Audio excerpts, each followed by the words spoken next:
ಇದು ಭಾಗ್ಯ ಇದು ಭಾಗ್ಯ ಇದು ಭಾಗ್ಯವಯ್ಯ ಪದ್ಮನಾಭನ ಪಾದ ಭಜನೆ ಪರಮ ಸುಖವಯ್ಯ ಅಂತೇಳಿ ಇಂಥ ದೊಡ್ಡ ಬಹಿರಂಗವಾದಂಥ ಶಿವರಾತ್ರಿ ಮತ್ತು ನುಡಿನಮನ ಸಭೆಯಲ್ಲಿ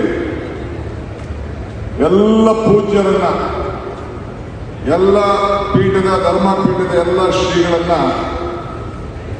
ಪೂಜ್ಯ ಜಗದ್ಗುರುಗಳನ್ನ ಸಮ್ಮುಖದಲ್ಲಿ ಎಲ್ಲ ಹಿರಿಯ ನಾಯಕರು ನಮ್ಮ ರಾಜ್ಯದ ಎಲ್ಲ ಮಾಜಿ ಮುಖ್ಯಮಂತ್ರಿಗಳು ಎಷ್ಟು ಜನ ಇದ್ದಾರೆ ಅಷ್ಟು ಜನ ಕೂಡ ಬಂದಿದ್ದಾರೆ. ಎಲ್ಲ ಹಿರಿಯ ನಾಯಕರು ಬಂದಿದ್ದಾರೆ.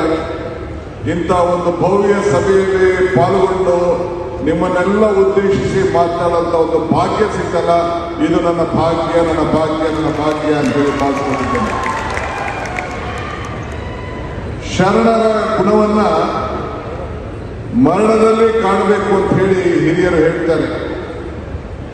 ಶರಣರಿಗೆ ಮರಣವೇ ಮಹಾ ನಮನ ಎನ್ನುವನ್ನು ಕೂಡ ನಾವು ಕೇಳಿದ್ದೇವೆ.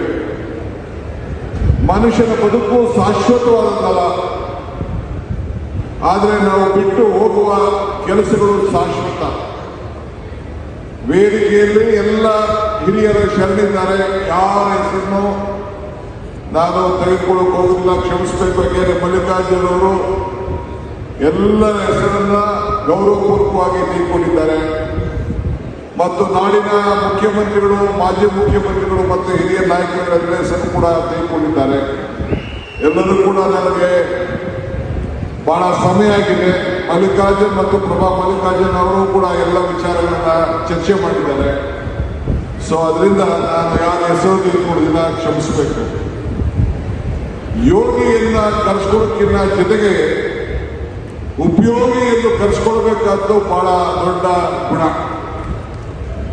ನಾನು ಶಿವಶಂಕರಪ್ಪನವರ ಬಾಂಧವ್ಯ, ಅವರು ಎಷ್ಟು ದಿನ ವಿಧಾನಸಭೆಯಲ್ಲಿ ಇದ್ರೋ ಅಷ್ಟು ದಿನವೂ ಕೂಡ ನಾನು ಅವರ ಜೊತೆಯಲ್ಲಿ ಸದಸ್ಯನಾಗಿ ಕೆಲಸ ಮಾಡುವಂಥ ಭಾಗ್ಯ ಇತ್ತು. ಹೃದಯ ಶ್ರೀಮಂತಿಕೆಯನ್ನ ಹೊತ್ತಂತ ಒಬ್ಬ ದೊಡ್ಡ ವ್ಯಕ್ತಿತ್ವವನ್ನ ಇಟ್ಕೊಂಡಿದ್ರು.